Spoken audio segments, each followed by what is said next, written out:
Can Southern vampires break my reading slump? We're gonna find out in this video.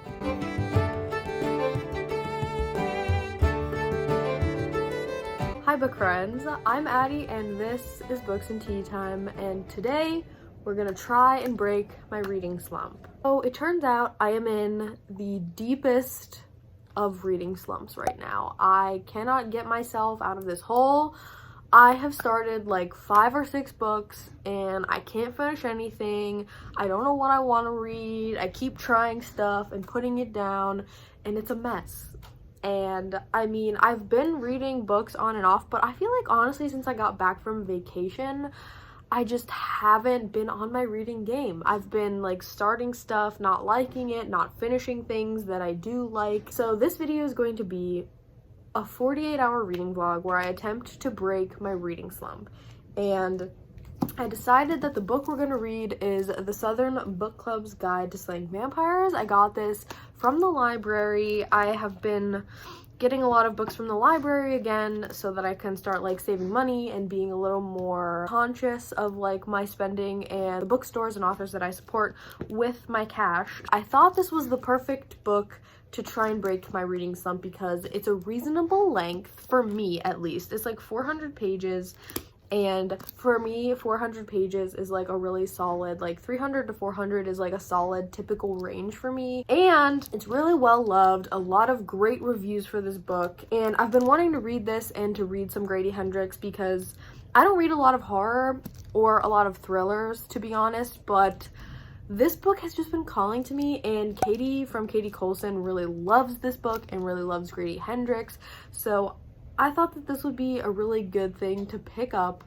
to try and break this slump over the next 48 hours, and turns out I was right. So I started reading this. So yesterday was Monday, and I started on Monday at 9, so we're gonna end tomorrow on Wednesday at 9, and that'll be our 48-hour window. I'm not quite halfway done, but it's only Tuesday at 2 o'clock, and I have been flying through this book. I'm 180 pages in, and it's going well. It is pouring down rain right now, so it's like perfect reading weather.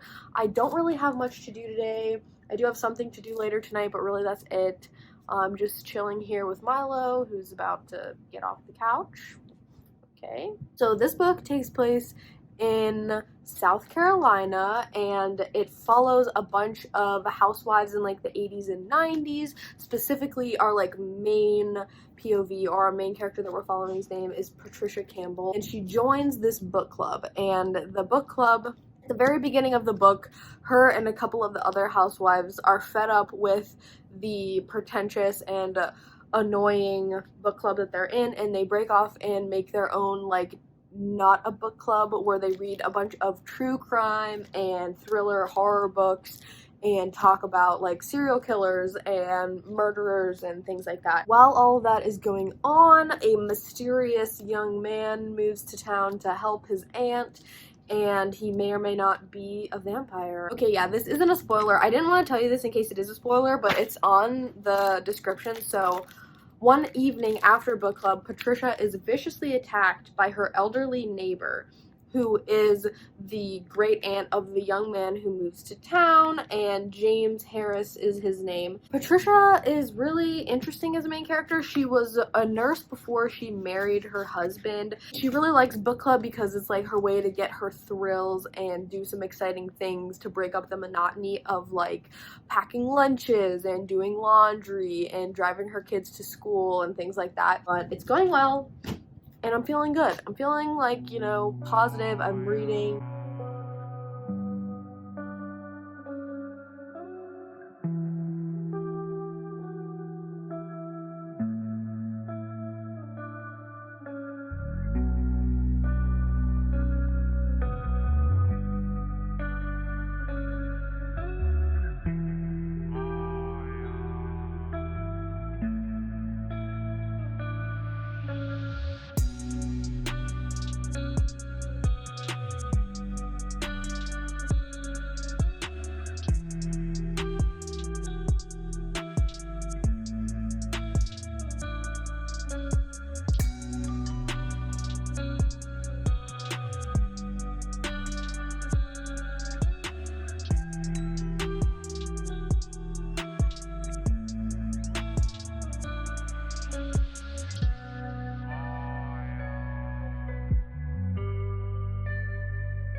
do some updates on the reading and how it's going, but my powder just broke, so I'm picking up the pieces of that right now.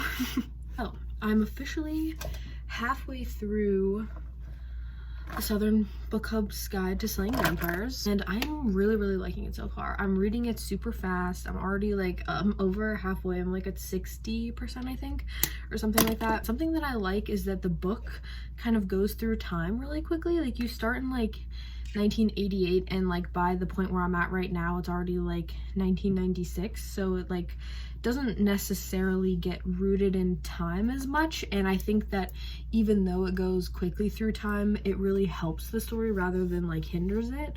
It doesn't make me feel like I missed a bunch of stuff. It just kind of feels like it's illustrating a long-term life in this area. But let me tell you a little bit more about the book and stuff, because I feel like my first update was a little chaotic because it's a chaotic time. I don't know.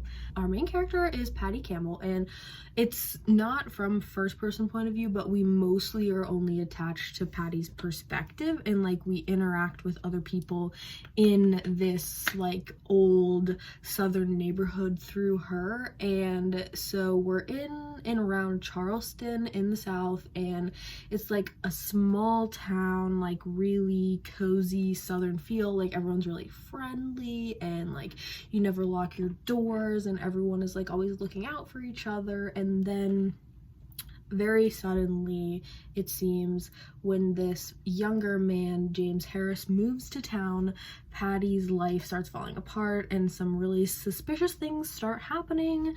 She's attacked by this old lady who bites off part of her ear. Children start to go missing and start to harm themselves and take their own lives, like really young children, like 8 and 10.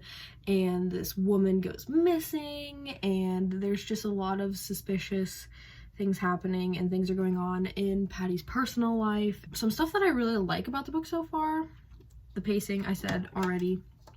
It's really interesting, and I like all the characters because like I don't really like necessarily root for any of them, but it's kind of an interesting like character study, each of the like housewives and their own particular quirks, and Patty kind of arguing them and like pushing them outside of their sphere of their own home and their own like comfort level to try and help like these children who they think are being attacked.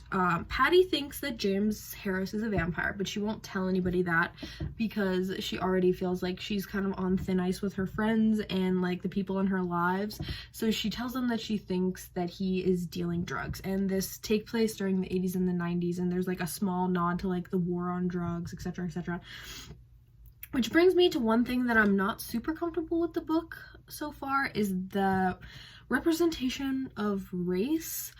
There are several black characters in the book, and for the most part I feel like every black character is like characterized as like a lower income level, and like they live in like this like underdeveloped neighborhood in this area outside of the place where these housewives live. And there is, I won't give you too much detail because I don't want to give spoilers, but there is a scene where the police come to the neighborhood, and it is because one of the young girls that lives in that neighborhood goes missing, and Patty's there. And to me, it's just like there could have been probably a little more of like a nuanced discussion of like police brutality and racism in the police force, and I feel like it was kind of like nodded to or alluded to that like the police don't care that black children are going missing, but I feel like it's not really like hitting home as much or like emphasizing that, and it was just a little weird to me. But there is this tension in some of the conversations between Patty and her friend and employee Mrs. Green, because Mrs. Green is kind of like fed up and realistic. Like, if you're not going to help, like you have to use your position as a white woman with a husband who's a doctor and is well known to protect this child. And when things kind of spin out and Patty doesn't really do that, they get into like this argument. But like Patty doesn't really respect why she's frustrated or seem to understand. But I do feel like the 80s and the 90s vibe and like this anxiety about serial killers and how it's depicted in this like really rich white neighborhood, and their like the threat that the women feel and their desire to like protect their own and protect their neighborhood. That's really like interesting, and I think Grady Hendrix does a good job of presenting the nuances of that. White men in this novel suck, and I mean, it's so bad. It's infuriating, the things that they'll do to like infantilize their wives and treat them as their children. It's really engaging and thrilling. Like, I'm reading it really quickly, and I think this is a really good book to pick up if you're in a reading slump, because it's definitely helping me. There's lots of thrilling like mystery elements going on. It kind of reminds me of like a modern and less long-winded Dracula, if that makes sense. If you've read Dracula, it's kind of a lot like that if it were like white 80s housewives trying to take down Dracula and not 18th century white men. So, I mean, it's kind of a step in the right direction, I guess. Actually, now that I'm thinking about it, a lot of the men from Dracula remind me a lot of the husbands. Like, peace out. Thanks for listening to me talk and watch me do my makeup. Hi friends, it's a couple hours later. It's like 11 o'clock and I don't have much in the way of a reading update. I read a couple more chapters and I'm still enjoying it, still flying through it, but I think I want to do a face mask because I went to Target yesterday and I picked up 2 face masks by the brand K Bella. I think that's how you say it. I really like these and they're super cheap at Target. One of them is a strawberry peel-off mask and the other one is a lavender mud mask. I've done the lavender one before and I really like it, but I'm kind of in the mood for a peely one, so I'm gonna put this on my face and then we're gonna chat about all of the books that I've started that I cannot seem to finish, because honestly my plan is kind of working and I'm definitely in a reading mood now because I'm like so interested in the Southern Book Club's Guide to Slaying Vampires. I'm really invested, so I want to translate that energy and immediately pick up a book after I finish this one. So I'm just gonna show you guys what I've been reading, what I've started, and talk about a couple things that I'm gonna DNF and a couple things that are options for what to pick up next. But first, I'm gonna put this on my face. Face mask is on, and now we've got 15 minutes to chat while it hardens on my face. We're gonna talk about reading slumps real quick, because here's the thing, is that when I'm in a reading slump, it's not necessarily that I'm not reading. I mean, that does happen sometimes where I'm just like not in the mood to read at all. A lot of the times when I get in a reading slump, it's that I just keep starting new books and never finishing the ones that I'm already reading and never finishing the new ones that I start. So we're just going to talk quickly about a bunch of books that I've started recently and which ones I plan to keep reading and which ones I'm going to DNF. The oldest book on my like currently reading list is Ariadne. And so I started this on vacation and I think I'm like 30 pages in or something. I barely had any time to physically read on vacation, so I mostly did audio. I'll have a link to my vacation reading vlog if you haven't seen it yet. I actually really love that reading vlog, but I didn't do a lot of physical reading in it. And I really want to read this book, but I haven't had the attention span and I haven't been sitting down and paying attention to any books.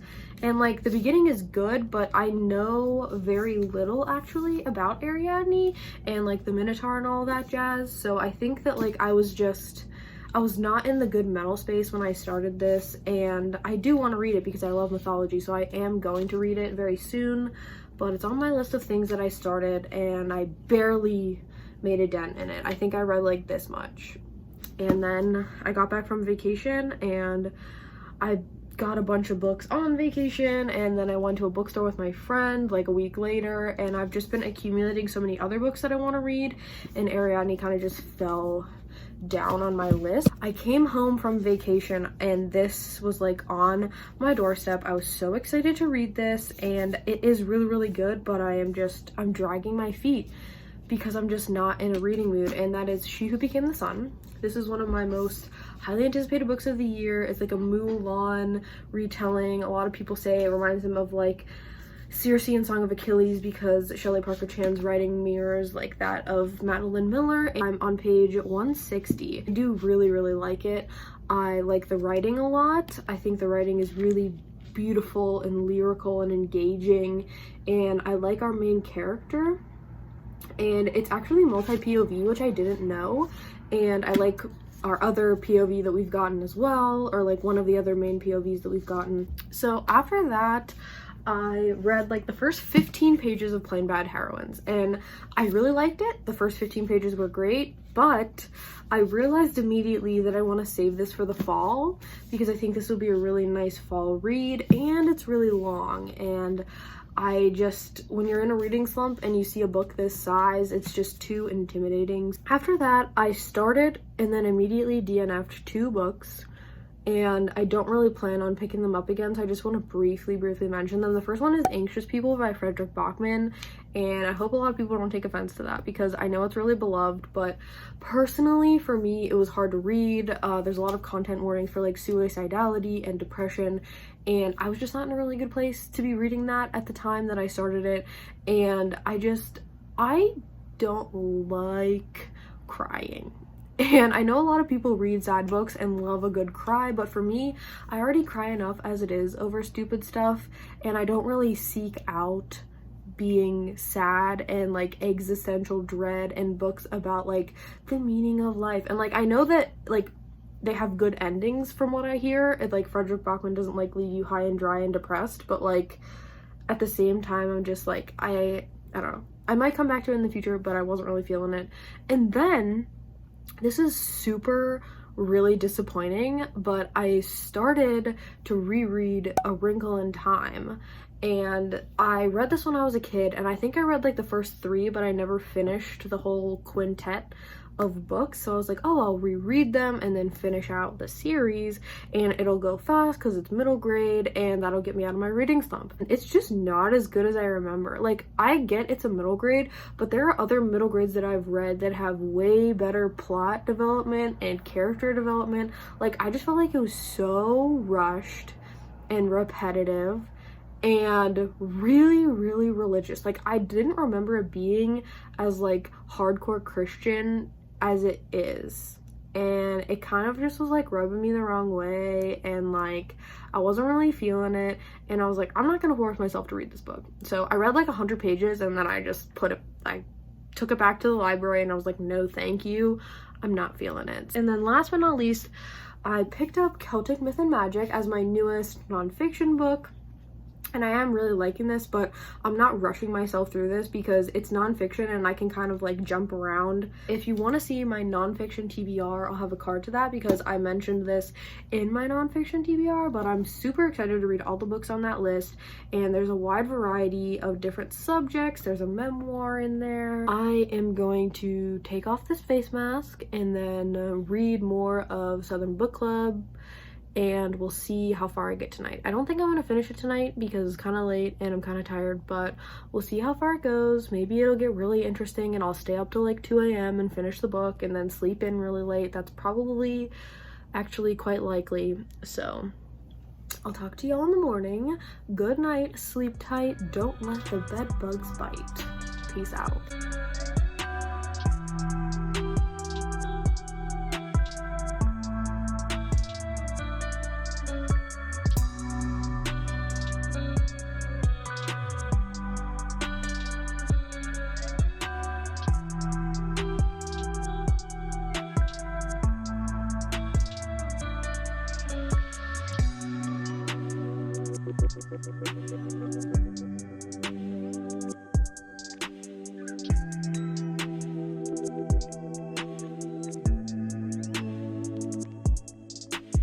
Hi friends, it is late the next evening. My 48-hour readathon challenge moment is officially over, and I did finish the Southern Book Club's Guide to Saying Vampire. And I'm feeling the momentum. I'm definitely gonna pick up a new book soon, and I already have my next themed vlog picked out and ready, so I'm gonna be filming that. I'm really tired and I'm gonna go to bed, so I just wanted to wrap this up quickly and say that I ended up giving the Southern Book Club's Guide to Slaying Vampires, that is such a beefy title, but I ended up giving it 4 out of 5 stars. I really did enjoy it. It was paced really well, and it was thrilling and exciting, and I was never bored, so it was really, really great for getting out of a reading slump, and just a really good book in general. I'll go into more detail about some of the things I liked and some of the things I didn't like in my summer wrap up, which will probably come out at the end of August or the beginning of September, so make sure you're subscribed if you're interested in seeing that, where I break down and give you a little more detail on all the books that I read during the summer months. Thank you so much for watching this video and for helping me get through this reading slump, because couldn't have done it without you guys being here and holding me accountable of reading books. I love you all, and I would love to chat with you in the comments, so don't forget to like, comment, and subscribe if that's your jam, and I hope to see you in my next video. Happy reading, happy writing, and happy living. Bye! You're gonna see me in your nightmares tonight, and I'm gonna look like this with like my face peeling off. Oh my god, stop it.